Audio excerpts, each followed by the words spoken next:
Okay, do you want to start out by telling me how you, because you got into music quite young, you just want to tell me how you started out? Sure. I started playing music almost before I even have a memory. I think I must have been 3 years old or something. And there was a piano in the house I grew up in, because my mom played a little bit. And from the time I was really little, I was always just really attracted to it, and I would go over and I would bang on it. Not much has changed, actually. But yeah, I learned by ear. You know, my mom sort of taught me the basics, and I copied her hands. I never really learned how to read sheet music. And one thing led to another, and I think by the time I was 8 or 9, I was making up little songs, and then I started writing full songs when I was 11 or 12. Far out. And have the songs that you've written, have they always kind of been along the same lines? Have they had the same style, or has it evolved quite a bit?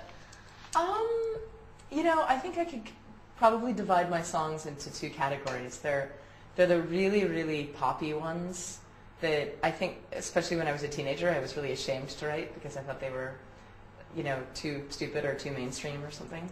And then there are the pain and agony, woe is me songs that are basically just me exercising my personal demons.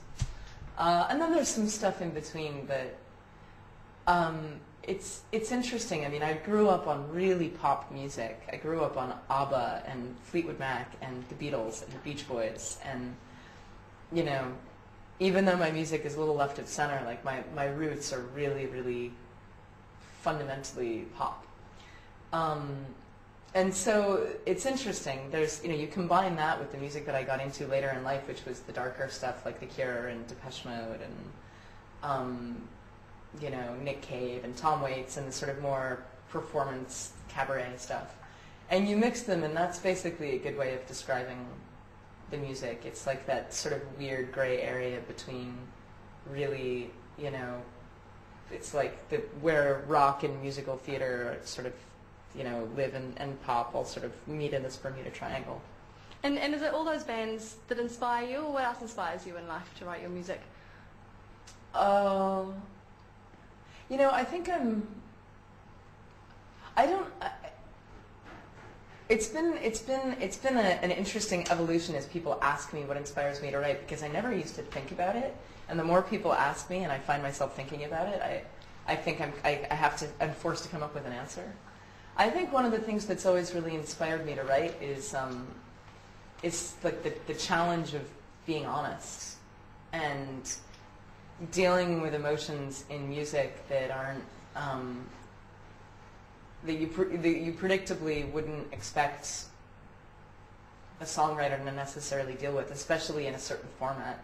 Like the song Oasis on my new record is, you know, it deals with these like really heavy topics of date rape and abortion and stuff like that, but it's like, it sounds like a Beach Boys song.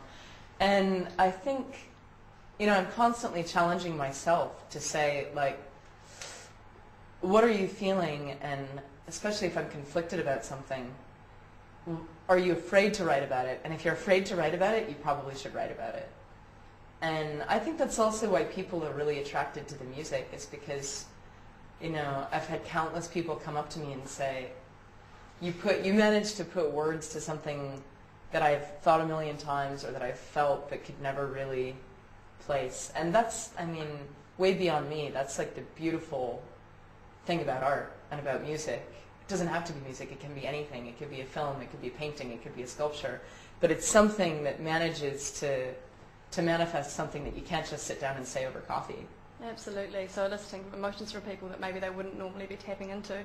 Yeah, or that have tapped into but can't really define, or, you know, or even more likely, and I think the most beautiful thing is that you realize that you're not alone in that feeling. That feeling that is like very confusing and convoluted and hard to explain, but when you find out that, you know, the other person in the room has experienced something similar, even though it's sort of an inexplicable thing, that's a beautiful moment, because then you feel connected and you feel not alone. Absolutely, and that's why people listen to music as well, isn't it? Half the time. Yeah, I think it's a huge reason. And you're not just a musician. You've got a throng of other things that you're talented at. What else do you do in your life? Well, I'm a very experienced traveler. I can negotiate any airport in under 10 seconds. You know, I do a lot of different things. I do a lot of photography. I'm working on a theater piece this spring. I've done, you know, film work, and I'll basically do anything. I kind of try to keep myself from getting bored. I'm about to put a book out. One of my really exciting projects coming up is that I'm putting out a book with Neil Gaiman that's coming out in late May or June, and it's this beautiful, weird, sort of artistic coffee table book that's basically 100 photographs of Amanda Palmer's corpse in different places. And a lot of it is really funny and tongue-in-cheek, and some of it is really gruesome. And then Neil sort of wrote short stories inspired by the situations in the photographs, and it's a really cool book. And it's basically like a companion book to the record. It's called Who Killed Amanda Palmer? And we're just going to sell it online. We're printing 10,000 copies, and we're just going to sell them on the internet.